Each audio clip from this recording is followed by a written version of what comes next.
We're talking first impressions of Giants head coach Brian Daboll, plus the latest on the assistant coaches. That and more coming up on today's Locked On Giants podcast next. You are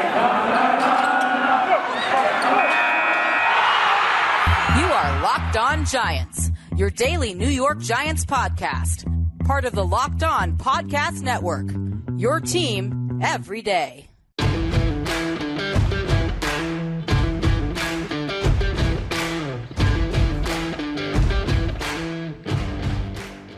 Hello, New York Giant fans, and welcome to a new edition of the Locked On Giants podcast, part of the Locked On Podcast family, your team every day. My name is Patricia Traina, and welcome, folks, to a new week and a new era of Giants football. Head coach Brian Daboll, formally introduced on Monday. He met the press, and on today's show, I'm going to talk a little bit about my impressions, my concerns, and then I also have some coaching updates for you, some thoughts and whatnot on that. But before I do anything else, as always, I want to thank you for making the Locked On Giants podcast your first listen of the day, or if you watch us on YouTube, your first watch of the day. And I especially want to thank you for making the Locked On Giants podcast rank number 77 on Apple iTunes podcasts, football podcasts. We were 77th, two behind Peter King's podcast. And we were ahead of some very prestigious podcasts, football podcasts, I might add.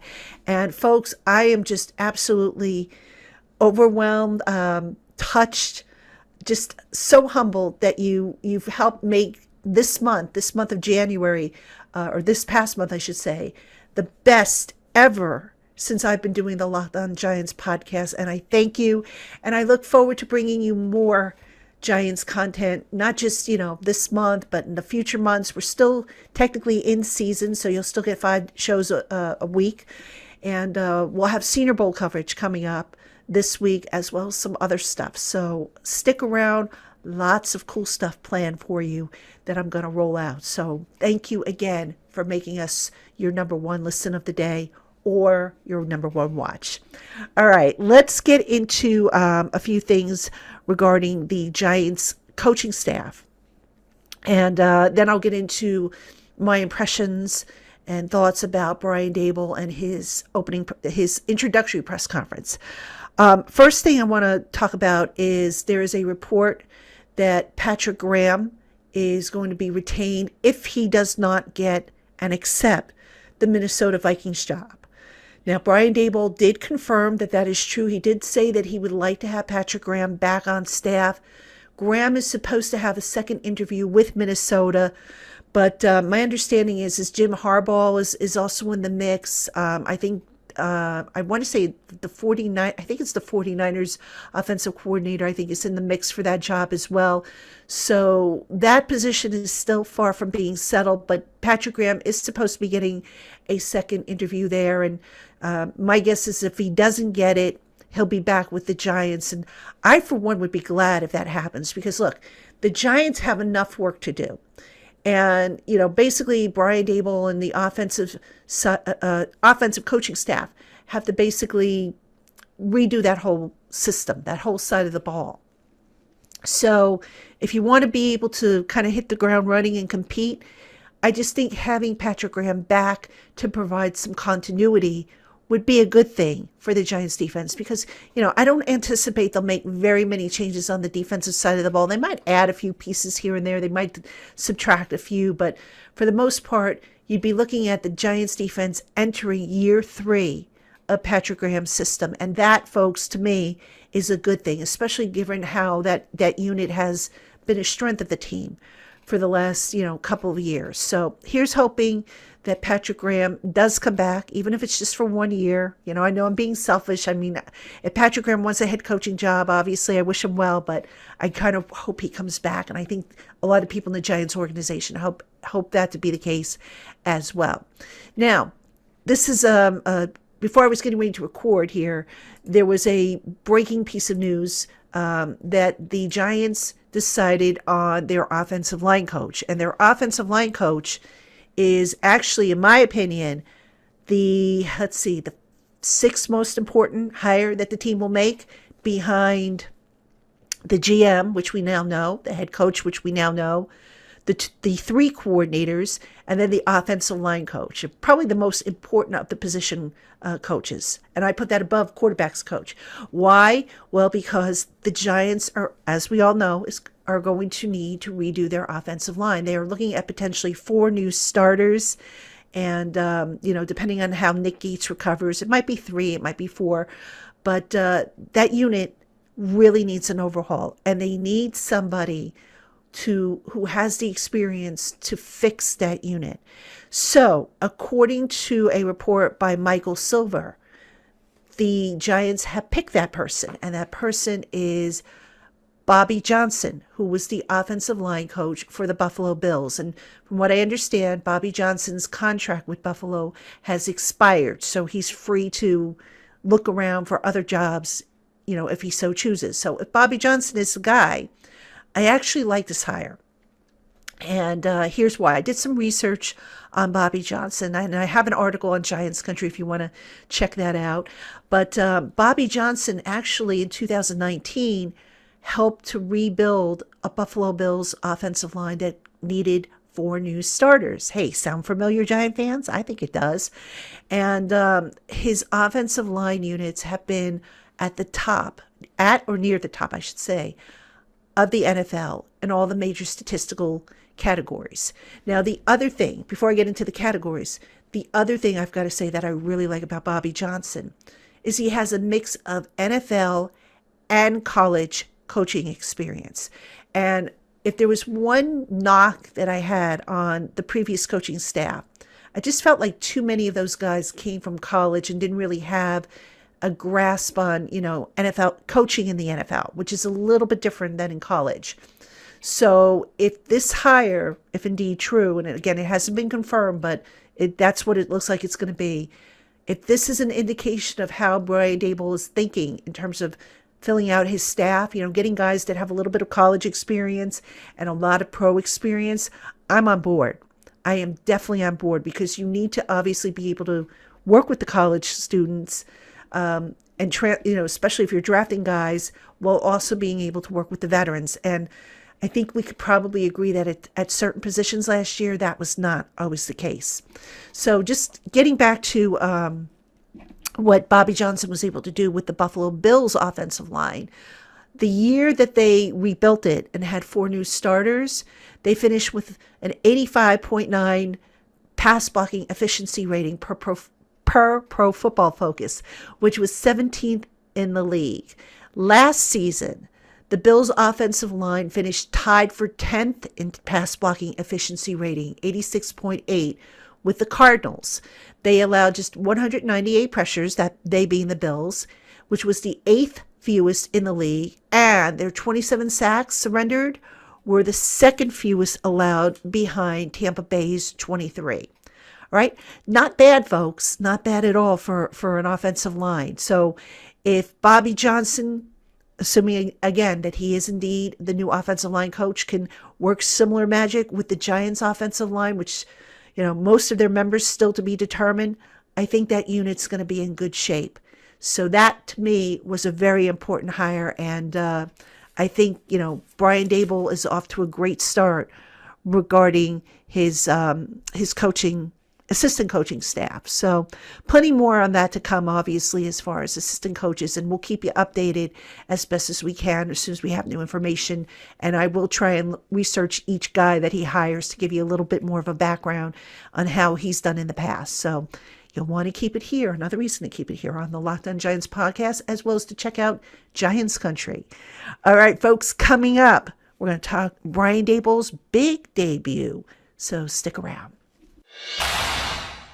All right, Giant fans, we have more coming up on today's Locked On Giants podcast. But first, football season might be winding down, but BetOnline.net has way more stuff to bet on this playoff season.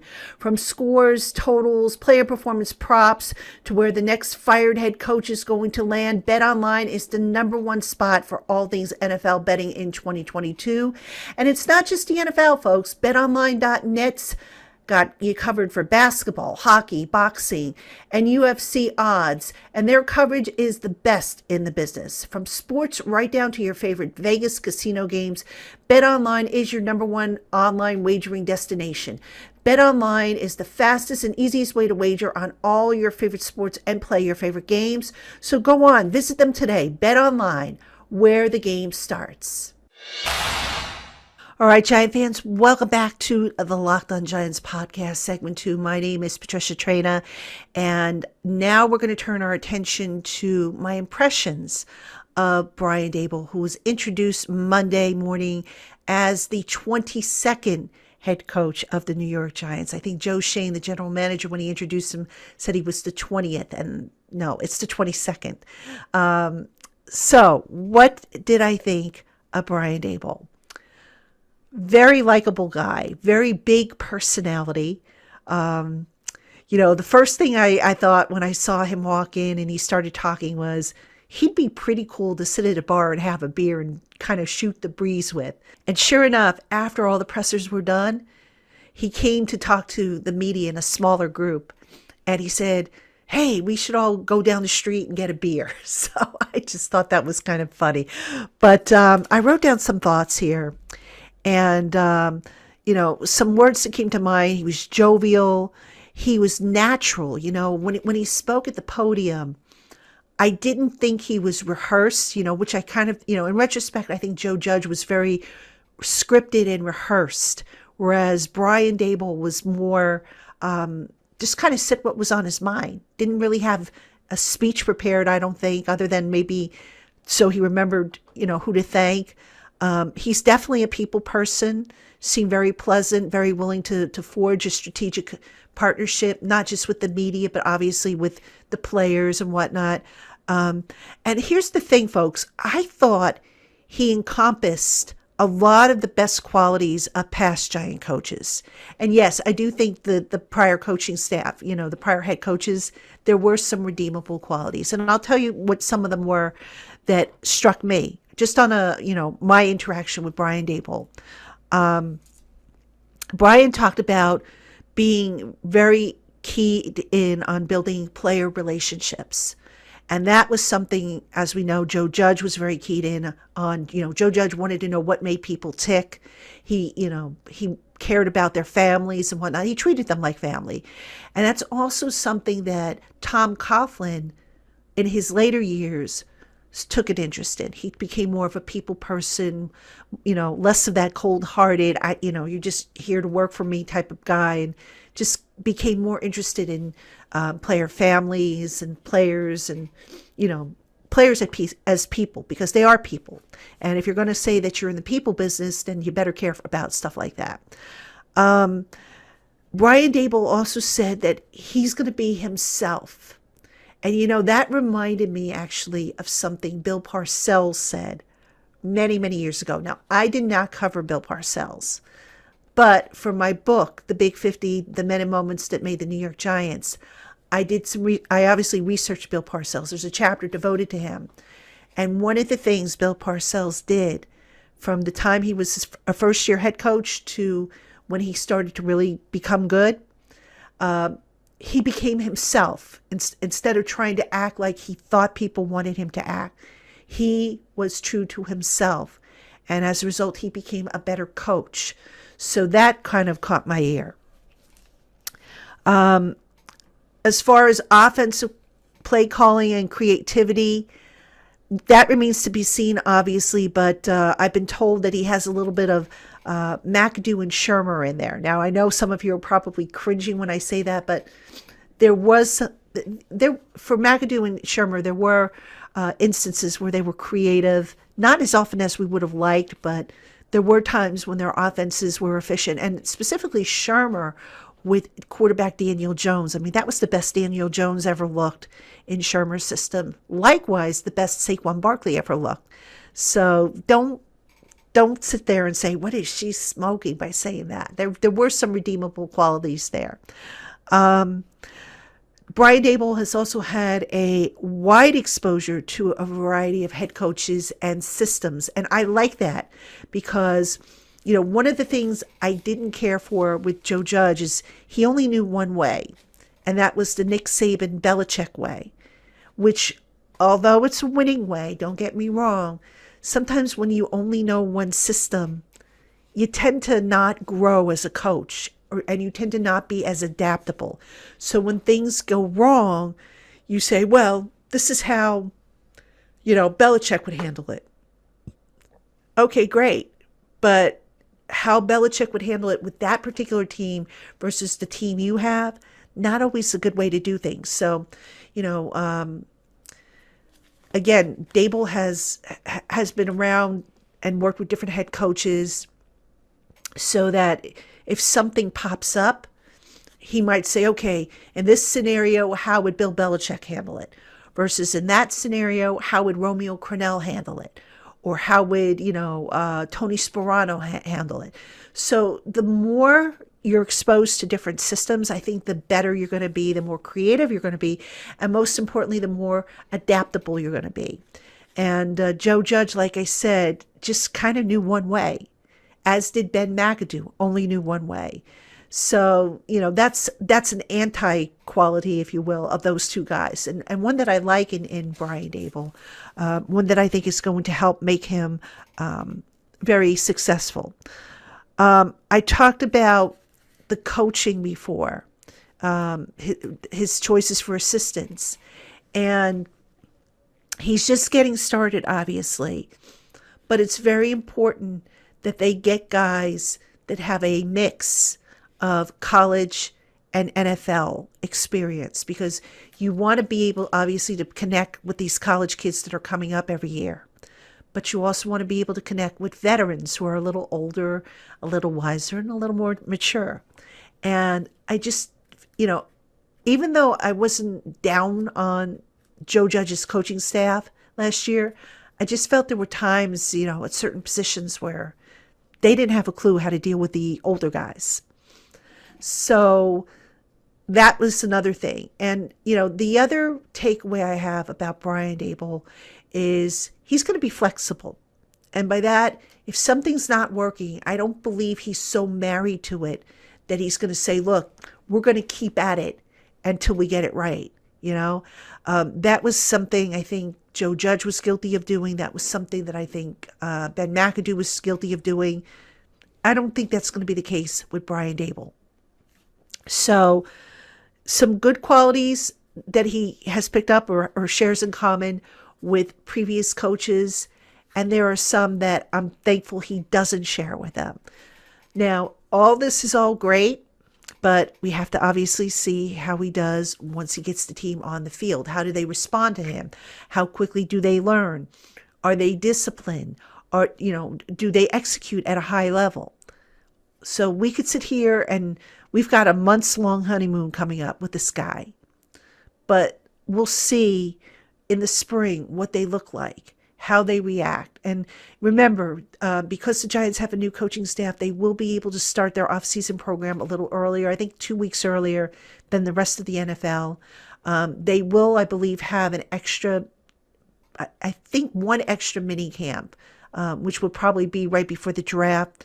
So this will all be interesting to see how well the players respond. And so far, just based on what I've seen, and it's been very limited, some of the players that come into work or get treatment, they've been very, tuned in. And, you could just see, like, for example, Blake Martinez, Daniel Jones, Sterling Shepard were all there today listening to Brian Daboll. And, you could tell they were tuned in and locked in on what they were saying. I kept taking a look backwards to see, because they were standing in the back of the group there, and they were really locked in. And you look at the reaction also on social media of some of the players, and they seem very excited. So overall, everybody, it's the honeymoon stage for Brian Daboll, but a lot of optimism. And as I've told you many times before, I'm going to give somebody the benefit of the doubt until they prove otherwise. So, all right, that all said, I do have some concerns about Brian Daboll. What are they? Going to tell you when we come back. All right, Giant fans, we have more coming up on today's Locked on Giants podcast. But first, this episode is brought to you in part by RockAuto. With the ever-increasing number of makes and models, it is now impossible for your local chain auto parts store to stock all the parts your car needs. Why endure the often pointless or seemingly intimidating questioning and wait times for a part to be shipped from a supplier to the store and wait for the person behind the counter to order what they want to order for you rather than what you need? Use RockAuto today and skip all that nonsense while saving money on what you want and what you need. RockAuto is a family-owned business serving do-it-yourselfers for over 20 years. They offer competitive pricing on thousands of parts for every make, model, and manufacturer, and it's easy to find on their website. So go on and visit rockauto.com the next time you need something for your car, truck, or motorcycle, and get what you need instantly, shipped right to your door. Write Locked On in their How Did You Hear About Us box so that they know we sent you. RockAuto.com, amazing selection, reliably low prices, all the parts your car, truck, or motorcycle will ever need. RockAuto.com. All right, Giant fans, welcome back to segment 3 of the Locked on Giants podcast. I am Patricia Traina, and a reminder, if you came here looking for Twitter Tuesday, folks, we're going to move that to probably Thursday, it looks like. I also have planned for this week, we're going to do some stuff with the Senior Bowl coverage because that is starting on Tuesday, actually, starting today. So I'm looking to maybe have a guest from the Senior Bowl coverage. I'll tell you who once I get everything set up. And yeah, so we're going to look into that. And of course, over at Giants Country, we're going to have all kinds of stuff related to the Senior Bowl because that is basically the start of the college postseason, if you will, as far as, the draft and scouting process and whatnot. And Brian Daboll will not be down at the Senior Bowl. He's going to stick behind in East Rutherford while he gets his staff settled. Joe Shane will be down in Mobile to watch the practices and start scouting guys. And, speaking of which, I forgot to mention this in the last segment, but Joe Shane said something that kind of caught my eye. And he was talking about how clear of a communicator Brian Daboll is in terms of what he wants in players. And he mentioned, for example, I think it was the receiver, Gabriel, the one that had the big playoff game against, I think it was against the Chiefs. I think it was the Chiefs. But anyhow, there was the receiver. I think it was a 4th-round pick. The name escapes me. The full name escapes me. But he mentioned that Daboll actually outlined what he wanted in a player. He said, I want a guy who could play all the receiver positions. I want a guy with this size, this route running ability, et cetera, et cetera. And Shane was saying how Daboll helped make their jobs easier because now that they had all this criteria, they could just go down the list of prospects and say, okay, who most closely checks the box of what the coach wants. So I think, that relationship that Daboll is going to have with Joe Shane is going to be pretty important. I question if in the past, and I'm not just talking about this past regime, but I'm talking about even prior to that, if the coach and the GM were always on the same page. I think sometimes the GM might have an idea of what a player should be or what the qualities or characteristics or measurables should be for an ideal, whether it be for a defensive end, a receiver, a tight end, what have you. The coach needs to be able to dictate that, I think. Charles Clay was another guy I think they talked about that Daboll had wanted, a guy that they picked up, I think, via free agency, if I'm not mistaken. But anyway, the point being is the coach isn't going to be the one picking out the groceries, so to speak. At least let him go to the GM and say, these are the ingredients I need. You go and you figure out if you want Pillsbury or Betty Crocker to fill, the ingredient list. And that's the type of relationship that I think the two of them are going to have. And that's a good relationship, I think, and one that should breed success. All right, now, what are my concerns about Brian Daboll? I question right now, and again, disclaimer, I only met the man Monday. Only had a brief interaction with him. Did observe him in the press conference, did observe him afterwards, did observe him in the group presser that we had. So is it enough for me to form a concrete opinion? Probably not, but I'm going to still give you my concerns. He seems like a really, really nice guy, which makes me wonder, is he going to be able to be firm when he needs to? You know, one of the mistakes I think Ben McAdoo made was he became the player's buddy. And then when he had to get tough with them, suddenly it just wasn't taking. And I think what a new head coach has to be careful of is you can't necessarily be the player's buddy, you know, and then all of a sudden if things go south, now you've got to be, you know, the bad cop, so to speak. Because now it's like you're going to create confusion and guys are going to tune you out. So it's funny because Brian Daboll was asked if he could be a quote unquote hard ass. And he kind of joked about it. And he says, well, you know, ask my kids. You know, he's got kids. I think his youngest is 4 years old. And his oldest, I think he said, is going to be 22. Oldest is a coaching assistant, by the way, with Penn State. So yeah, that would be one of my concerns about Brian Daboll. Can he be the proverbial hard ass when he needs to be? And if he can't, then I don't want to really see what happens if things should sour in that locker room or with a season. The other concern, and this is it's kind of minor, but it's important. Will he want to gravitate towards play calling? You know, there are some guys, you know, once they get a taste of play calling, once they get that rush of, you know, being in charge of dictating how a game flows, they don't want to give it up so quickly. We saw that with Ben McAdoo. We saw that with Pat Shurmur. And you know what? I did not like that approach at all. I felt that by aligning themselves to one side of the ball, that the other side was kind of, you know, the other 2/3, I should say, was left to hang into dry. And I've always been in favor of the CEO style coach, the guy that sits back and, you know, manages all three aspects of the game equally.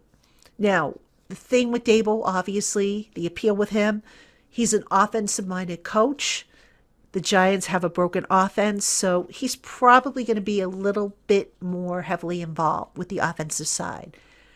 Probably will leave the defense alone, whether it's, you know, Patrick Graham running it or somebody else. You'll probably see him leave the defensive side alone. Same thing with special teams, but I would hope as head coach that he would, you know, take enough of an interest in there to maybe offer his input into, you know, the game plan or how things are being done. You know, just don't just sit back and say, okay, you know, Pat Graham or, you know, whoever the defensive coordinator is, the defense is in your hand and I don't want to hear about it until game day. I just hope that doesn't happen. And I just hope that Brian Daboll realizes, you know, even if he's tempted to call his own plays. And by the way, Joe Shane, I think, is against that. He would also like to see a CEO style type of management from his head coach. But even if Daboll wants to do that, I'd rather see him lean into the headset and change a play than to be the full-time play caller, because it's so time consuming. And I just don't see how you can properly manage the entire team. Now, I don't think Brian Daboll will be his own play caller, but that possibility does exist. And I think a lot of it's going to depend on who becomes his offensive coordinator. There is talk that he wants Ken Dorsey, who is the Bills quarterbacks coach. Dorsey has never called plays before, but he is a former NFL quarterback. So we'll see how that develops, but that's probably my biggest concern right now with Brian Daboll as a head coach. So the other thing that, and again, to me this is minor, but when guys come in as head coach, and I speak from experience here because I've been now through, you know, McAdoo's, Shurmur's, Judge's, and now Daboll's pressers. They somehow find ways to win the room. You know, they say all the right things. They get you excited. They talk about what they're going to do or what they want to do, how they're going to do it, and so on and so forth. And then as the weeks and months pass, what they said, you come to find out, was just, a bill of goods, a false bill of goods. So I'm not saying that Brian Daboll is all talk, but it's something to keep in the back of your mind because, the team has gotten burnt before in that regard. I don't think they will this time, but just something to keep in mind and, a minor concern, if you will. But overall, folks, I have to say, I liked Brian Daboll. I think, his personality is tremendous. He's got a big personality, very jovial. I like how he was kidding with the media. I think he's going to work well with the players. If he is indeed what he says he is, which is a people person interested in building relationships. And let's just hope it translates to success. So that's the biggest thing. All right, folks, that is going to do it for this edition of the Locked On Giants podcast. Make sure you tune in tomorrow. Hopefully I'll have a guest for you from the Senior Bowl so we can start talking about the Senior Bowl because, it is going on this week. I know we've got a lot going on in Giants country here, but got to get to the Senior Bowl as well. So make sure you tune in and, we'll see if we can't get a guest on for you. And again, we'll have Twitter Thursday. At least that's the plan as of now. And then we'll have a show for you on Friday before we send you into the weekend, which I think we have the Pro Bowl this weekend, if I'm not mistaken. Not that I'll be watching, but I think that's on tap for this weekend. But anyway, have a great one, folks. Thank you again for making the Locked On Giants your first listen of the day or your first watch. Thank you again for making us number 77 on Apple iTunes football podcast list for the USA. And we'll catch you tomorrow.